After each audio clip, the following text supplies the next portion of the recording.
payroll taxes on employers and employees. It was one of the most consequential pieces of legislation in American history, and it was also, at the time of its passage, one of the most controversial. Its opponents called it socialism.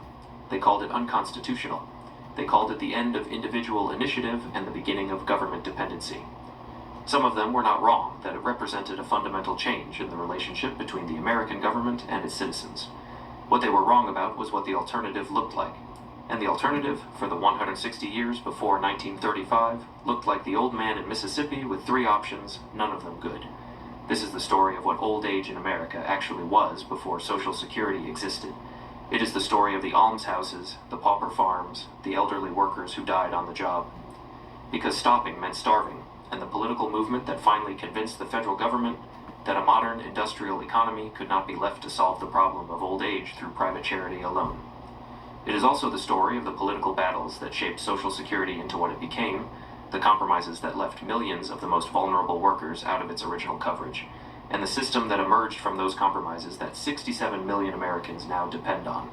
To understand what the old man in Mississippi was facing in 1930, you need to understand what old age meant in an agricultural economy and what it meant when that economy began to change.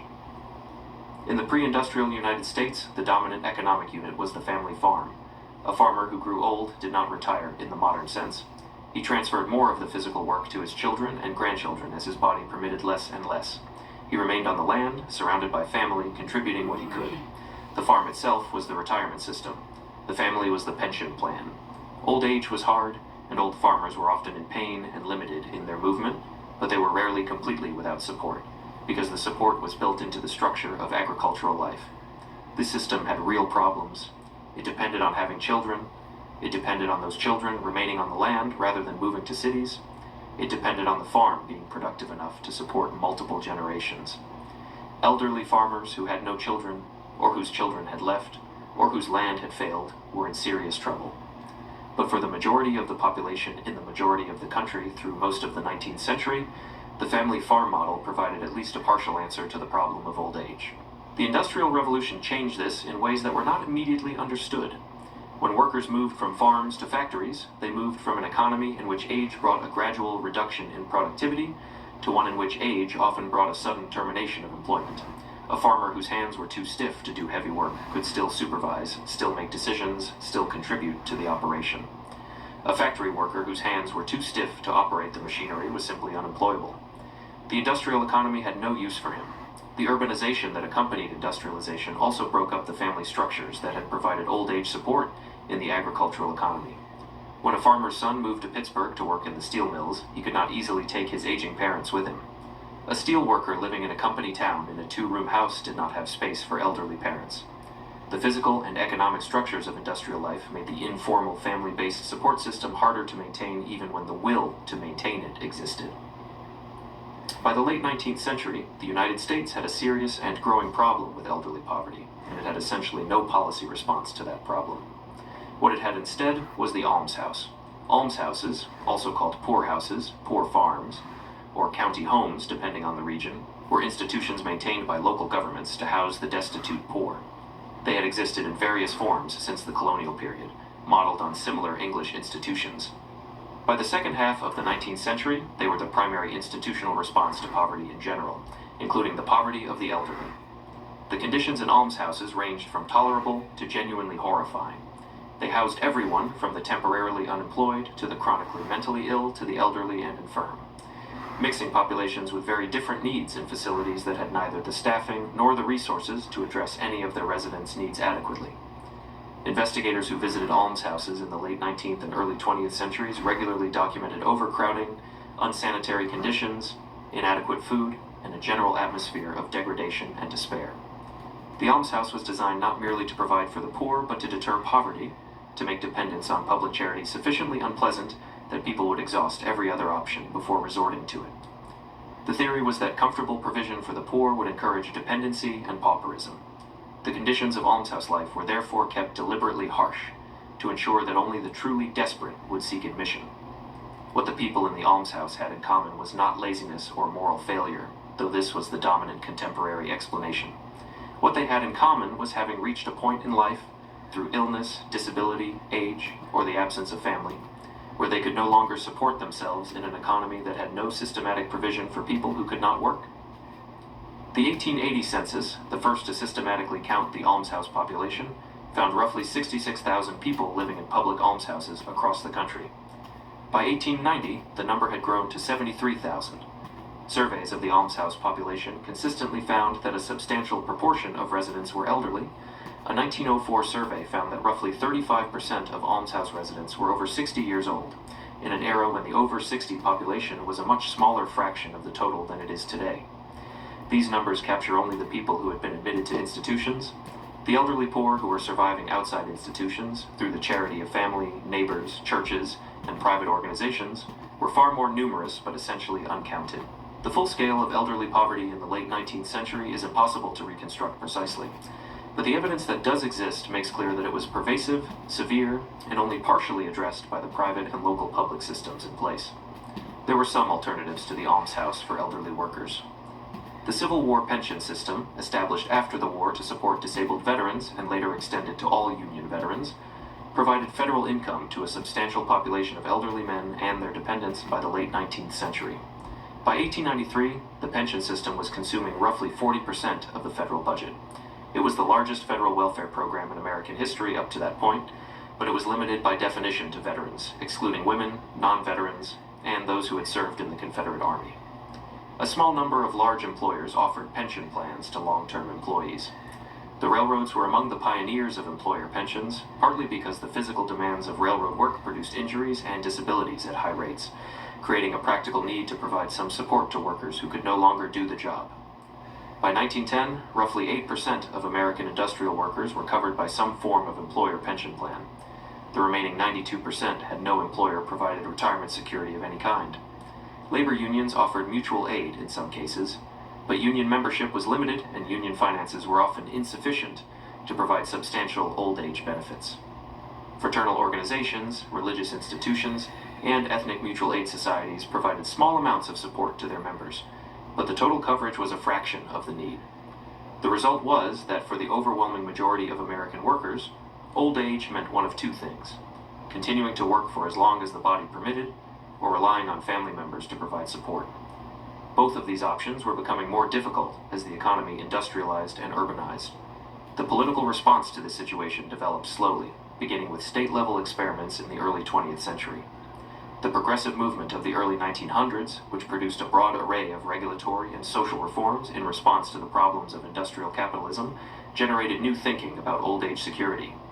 Progressive reformers like Isaac Rubinow and Abraham Epstein argued that the poverty of the elderly was not a product of individual moral failure, but of structural features of the industrial economy, and that addressing it required a systematic public response rather than expanded private charity.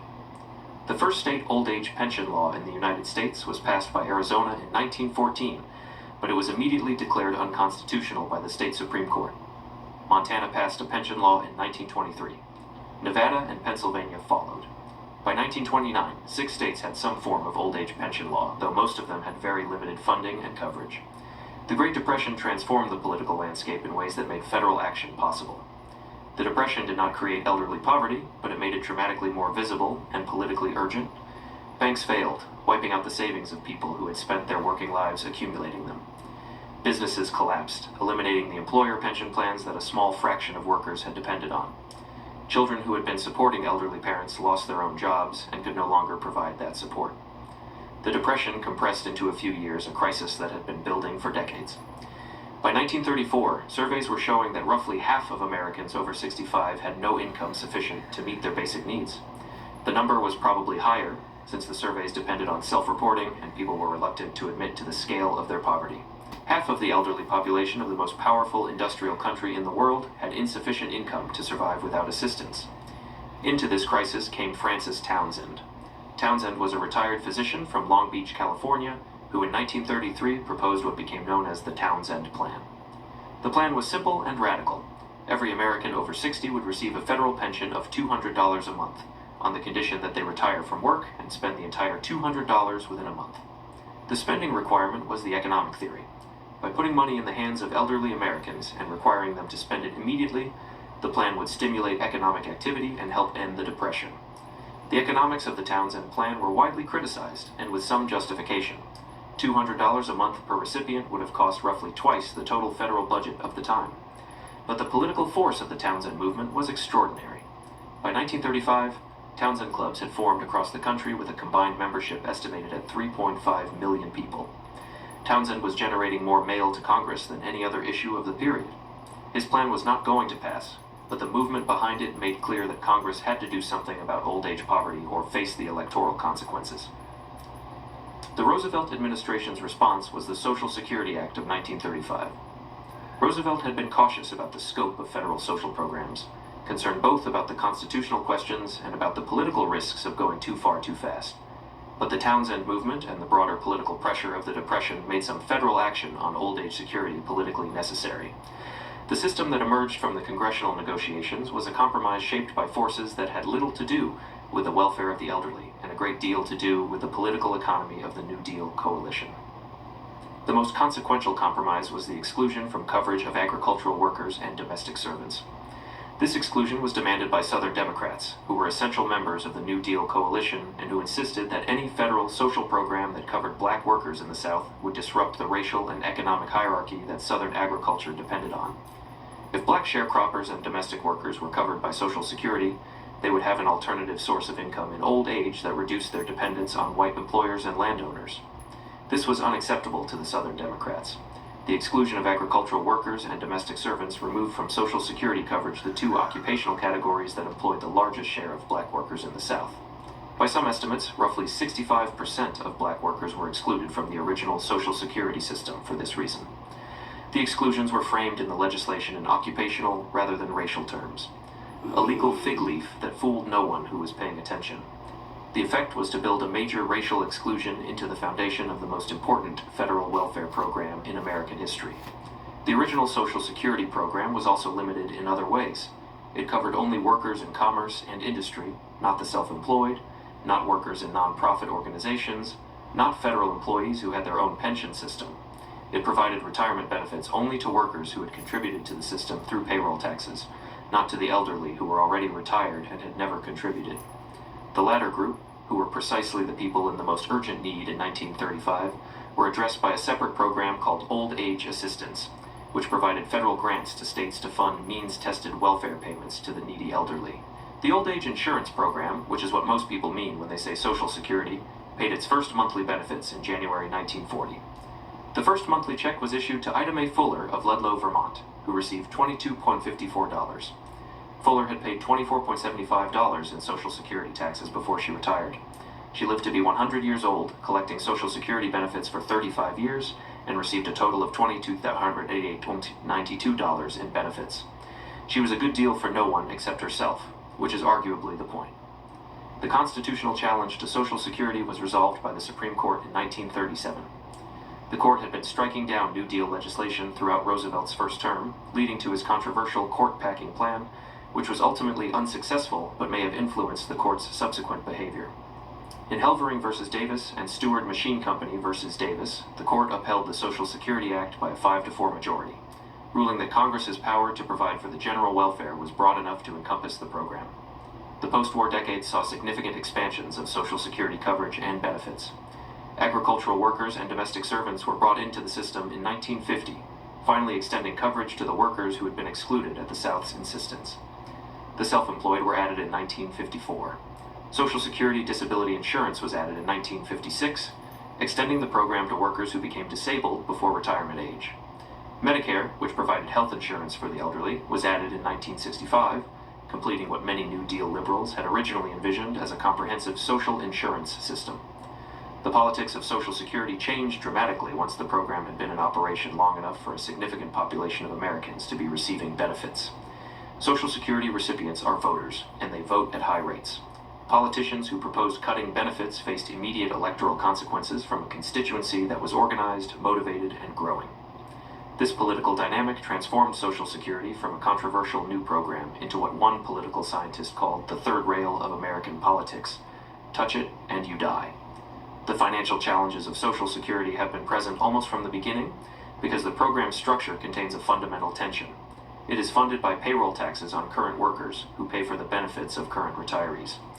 This works well when the ratio of workers to retirees is high, as it was in the program's early decades when the baby boom generation was entering the workforce and the retiree population was relatively small. It works less well when the ratio of workers to retirees falls, as it has been doing as the baby boom generation has aged into retirement and birth rates have declined. The 1983 Social Security reforms, negotiated by a commission led by Alan Greenspan and passed with bipartisan support, addressed a short-term financing crisis by raising the retirement age, increasing payroll taxes, and taxing benefits for higher income recipients. These reforms extended the program's solvency but did not fundamentally resolve the long-term demographic challenge. Current projections from the Social Security trustees suggest that the program's trust funds will be depleted in the mid-2030s, at which point the program would be able to pay only about 80% of scheduled benefits from ongoing payroll tax revenue. This is not the program going bankrupt in the sense of ceasing to exist. It is the program reaching a point where its obligations exceed its revenues by a calculable amount that will require either reduced benefits, increased taxes, or some combination of both. The political difficulty of addressing this is a direct consequence of the program's success. Social Security is the most popular government program in American history precisely because it works, because the people receiving it are the people who paid into it, because the connection between contribution and benefit makes the program feel earned rather than charitable. Changing a program that 67 million Americans depend on, and that essentially the entire population over 50 expects to depend on, is politically extremely difficult, regardless of the financial mathematics. The debate about Social Security's future is, in its deepest structure, the same debate that produced the program in the first place. It is a debate about the relationship between individual responsibility and collective provision, about what an industrial and now post-industrial society owes to the people who built it, and about whether the problem of old age is a private problem to be solved by individual savings and family support, or a social problem that requires a systematic public response. The old man in Mississippi in 1930 who had three options, work, depend on family, or starve, lived before the political question had been answered. The answer that was given in 1935, imperfect, exclusionary, racially compromised, but genuinely transformative, has shaped the experience of old age in America ever since. The elderly poverty rate in the United States was roughly 35% in 1960, a quarter century after Social Security's passage, but before the program had reached its full scale and before Medicare existed. By 2020, the elderly poverty rate had fallen to approximately 9%. That reduction, from 35% to 9%, is almost entirely attributable to Social Security and Medicare. It is one of the most dramatic reductions in poverty in American history, achieved over 6 decades by a program that its original opponents called socialism and its original designers built with racial exclusions that kept its benefits from those who needed them most. The history of Social Security is the history of that contradiction, a program built on compromises that excluded the most vulnerable, that has over time been extended to cover most of what it originally excluded, that has reduced elderly poverty more dramatically than any other policy intervention in American history, and that now faces a demographic and financial challenge that the political system has been unable to address for 4 decades. That is where the story stands in 2025. Not at the beginning, where the problem of old age was a private tragedy with no public answer. Not at the end, where the answer is fully funded and universally provided. Somewhere in between, with a program that has transformed the experience of aging in America and that faces real questions about its sustainability, sitting in the middle of a political system that is better at fighting over its existence than at maintaining its finances. The old man in Mississippi in 1930 is gone. His grandchildren collect Social Security. His great-grandchildren are paying into it. Whether his great-great-grandchildren will receive it in full is the question that Congress has not yet